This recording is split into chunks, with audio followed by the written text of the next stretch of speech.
NCP Sharad Pawar गुट के विधायक जितेंद्र आव्हाड ने सनातन धर्म को लेकर विवादित बयान दिया, जिसमें उन्होंने कहा कि सनातन धर्म ने भारत को बर्बाद किया और उन्होंने इसकी विचारधारा को विकृत करार दिया। जितेंद्र आव्हाड यहीं नहीं रुके। महाराष्ट्र के ठाणे में दी अपने इस बयान में उन्होंने सनातन धर्म को छत्रपति शिवाजी महाराज के राज्याभिषेक से इनकार, संभाजी महाराज की बदनामी, ज्योतिराव फुले और सावित्रीबाई फुले पर हमले और डॉ. बी.आर. आम्बेडकर के साथ भेदभाव जैसे ऐतिहासिक अन्यायों का जिम्मेदार ठहराया। यह बयान 2008 के मालेगांव ब्लास्ट मामले में सभी 7 आरोपियों के बरी होने के बाद आया, जिसने भगवा आतंकवाद की बहस को फिर से हवा दी। क्या कांग्रेस की राह पर शरद पवार? इस बयान ने यह सवाल उठाया है कि क्या शरद पवार की एनसीपी अब कांग्रेस की राजनीति की राह पर चल पड़ी है? शरद पवार का राजनीतिक स्टाइल हमेशा से रणनीतिक और लचीला रहा है। वे महाराष्ट्र की राजनीति में गूगली फेंकने के लिए जाने जाते हैं, जिसका मतलब है कि वे अप्रत्याशित कदम उठाकर विरोधियों को चौंकाते हैं। पवार ने हमेशा क्षेत्रीय गर्व, सामाजिक समावेश और मराठा गौरव को अपनी राजनीति का आधार बनाया है। उनकी पार्टी एनसीपी साल 1999 में कांग्रेस से अलग होकर बनी थी, जब उन्होंने सोनिया गांधी के नेतृत्व पर सवाल उठाए थे।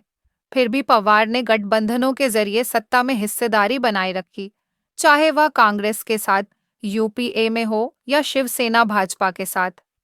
उनकी रणनीति में सामाजिक सुधार और धर्मनिरपेक्षता की बातें रही हैं, लेकिन वे धार्मिक भावनाओं को ठेस पहुंचाने से बचते हैं।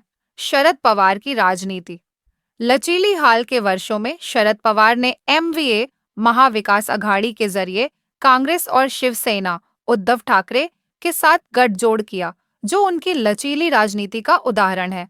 दूसरी ओर कांग्रेस का राजनीतिक स्टाइल, खासकर हाल के दशकों में अल्पसंख्यक समुदायों, विशेष रूप से मुसलमानों के प्रति नीति से जुड़ा रहा है। कांग्रेस ने सेक्युलरिज्म के नाम पर अल्पसंख्यक वोट बैंक को मजबूत करने की कोशिश की है, जिसके लिए उसे भगवा आतंकवाद जैसे शब्दों का इस्तेमाल करने की आलोचना झेलनी पड़ी है। उदाहरण के लिए, सुशील कुमार शिंदे ने 2013 में भगवा आतंकवाद शब्द का इस्तेमाल किया था, जिसे बाद में उन्होंने पार्टी नेतृत्व के दबाव में कहा गया बताया।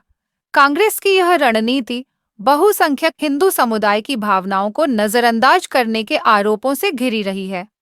मुस्लिम बहुल क्षेत्र से विधायक हैं।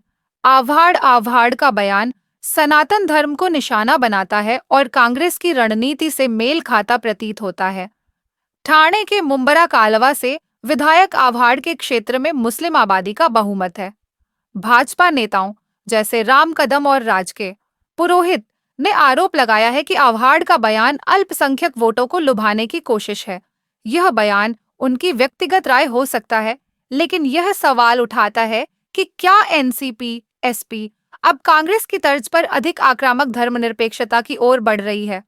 भगवान राम को मांसाहारी बोल चुके आव्हाड का इतिहास भी विवादों से भरा है। साल 2024 में उन्होंने भगवान राम को मांसाहारी कहा था।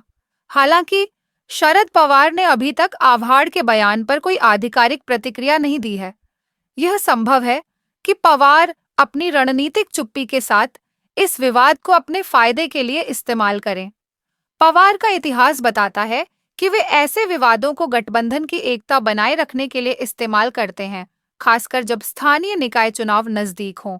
लेकिन अगर एनसीपी एसपी कांग्रेस की तरह खुलकर ऐसी राजनीति अपनाएगी, तो यह उनके पारंपरिक मराठा और ओबीसी वोटर बेस को नाराज कर सकता है।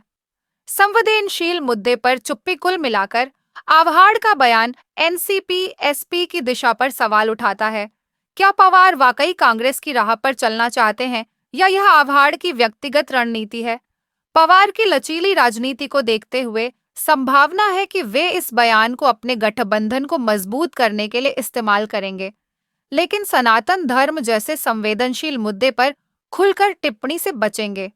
यह महाराष्ट्र की राजनीति में आने वाले दिनों में और तनाव पैदा करेगा। ऐसे ही खबरों के लिए देखते रहे एकता केसरी न्यूज और हमारे चैनल को लाइक और सब्सक्राइब करना न भूले। धन्यवाद।